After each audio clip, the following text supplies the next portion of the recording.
Asante sana ndugu mpenzi mtazamaji wa Gerald TV. Kwa majina yangu Gerald Jensen. Karibu Mr. ujitambulishe wa kufahamu. Asante sana. Mimi kwa majina naitwa Fred Alois Mkuku. Naona kwa Iringa hapa. Okay, shukrani. Bwana Fred, mimi ni mtu ambaye huwa nafuatilia kuhusu swala la vijana na mafanikio. Napenda kuhamasisha sana vijana kuhusu mafanikio. Kwa sababu ndio nyenzo kuu ya kijana. Kwa sababu kijana hawezi kufanya mambo yote bila pesa. Yes. Yeah. Ukisoma kwenye Biblia kuna maneno yanasema kwamba baraka ya Mungu ndio inayotajirisha. Isaka kabariki Yakobo. Nielezee kwa namna ninavyofahamu baraka ina nguvu gani kwenye mafanikio? Asante sana kwa swali zuri. Moja kabisa naweza kaanza nikaeleza kwamba kwanza mafanikio ni lazima kwa kijana. Yaani ukishazaliwa ni kijana na unaishi, kufanikiwa ni lazima. Yaani sio swala la ihari tena, hapana. Lakini pia umeuliza swali kwamba baraka, si ndivyo? Ina nguvu gani katika mafanikio ya mtu? Ni kwamba tunaamini ili mtu uweze kufanikiwa ni lazima uwe umejiungamanisha na jambo fulani. Unaona wenzetu ambao si wa Kristo, ambao wanaamini katika dini zingine, au ambao si wa Pentecoste, au ambao hawajaokoka, ili aweze kufanikiwa anajiungamanisha katika nguvu za giza. Unaona anafanikiwa. Kule kuna maneno yanayotamkwa yanayotembea. Ukisoma kwenye Ayubu utaona anasema maneno hayo ni roho ipi iliyotoka baada ya kuyanenea, kwamba kumbe tunapotamka neno kuna roho zinatoka kwenda kuyatimiliza yale maneno. Kwa ndio maana tunasema nguvu yoyote ya baraka lazima ilete mafanikio, kwa sababu mtu anapokunenea jambo lenye baraka ndani yake, kwamba inatoka roho ya kubarikiwa inatembea na wewe kwenda kulitimiliza lile neno ili uende kubarikiwa. Ukiona hata kwa mtu mmoja Ruth, tunaweza tukajifunza huo mfano. Baada ya kuwa amelala yuko uchi, kuna mtoto wake alikuja akamwangalia, na yule mtoto akatoka. Yule alivyoamka, unaona kuna neno alilinena juu yake. Alinena laana, kwamba na alaaniwe Kanani. Unaona kabisa Wakanani wanakuja kupigwa na nini. Kwa maana yake kwa mfano huo tunaona kabisa kwamba kumbe neno lolote la baraka au lenye laana lazima kuna roho inatoka kwenda kulitimiza. Kwa ndio maana inamsaidia kijana kufanikiwa. Kwa hiyo kwenye baraka, ili mtu aweze kufanikiwa, au uhusiano uliopo kati ya baraka na mafanikio ni kwenye upande wa roho ambayo inatoka kwenda kutimiliza lile neno la baraka lililotamkwa na mtumishi. Haijalishi ni mtumishi wa Mungu, haijalishi ni nani. Pale anapotamka neno la kukubariki, Mungu akubariki pia.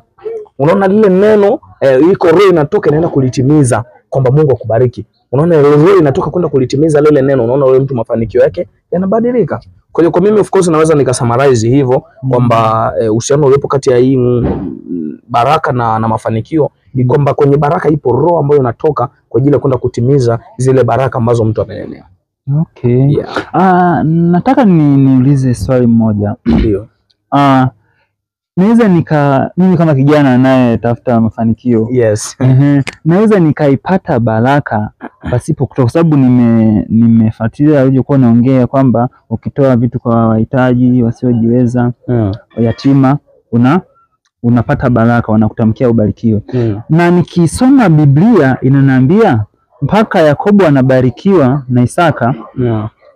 Alimchinjia baba yake, akampa chakula, akashiba, ndo akambariki. Hivi kwa uhalisia wa kawaida naweza nikabarikiwa bila kutoa kitu?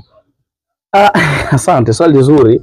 Ukiwa kama kijana naweza tukafundishana mambo, au naweza nikaielezea hiyo hoja yako kwa mambo mawili hapa. Ni kwamba ukisubiri mpaka nitoe, aidha unaweza kuwa hauna kwa wakati huo. Unatoa nini? Si ndivyo? Yaani kwa mfano huna cha kutoa, nini unatoa? Si ndivyo? Lakini pia unaangalia kitu kingine kwamba mazingira niliyopo, au hizi baraka ninazozihitaji kutoka kwa fulani zinakuja kwa mfumo gani? Unaona mpaka Isaka anabarikiwa, unaona ilikuwa ni anabariki, unaona ni agizo. Anaandaa, anamwambia kabisa mtoto wake, niandalie kitu fulani ili nikubariki. Kwa hiyo anaenda kuandaa ili yule mtu abarikiwe. Umeona? Japo Rebeka anaiba hiyo siri na kumweleza mtoto wake na nini. Unaona yule mwingine kipindi ameenda kutafuta, huyu ameshaandaa kile chakula ili apewe baraka. Lakini kuna mtu mwingine hahitaji umpe kitu ili akubariki. Si ndivyo? Kwa baraka sio kwamba zitambatanishwa tu na utoaji, au baraka zitambatanishwa na kitu tunachotoa, au hadi nitoe ndio nibarikiwe. Hapana. Kwa unaweza kuwa hauna cha kutoa, lakini ule moyo wako, namna unavyojiachia kwa mtu au kwa yule ambaye unahitaji baraka kutoka kwake, unaziona baraka zinakuja hapo. Kwa hivyo naweza nikasummarize hivyo tu nikasema kwamba sio hadi tutoe ndio tubarikiwe, hapana. Ukiwa hauna maana yake hutobarikiwa sasa. Lakini kama unacho kama unacho, hakuna baraka nzuri ambayo inagusa zaidi kama baraka ya utoaji. Na baraka ya utoaji sio utoe kile ambacho unacho kwa sababu ninacho ndio maana nitoe.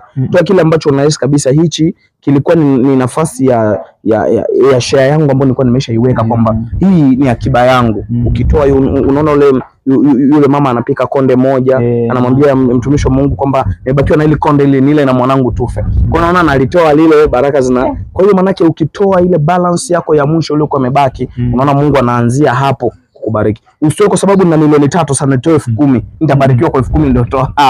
Hapana. Kwa hiyo lazima tukubali kutoa kwenye balance zetu tulizobakiwa nazo.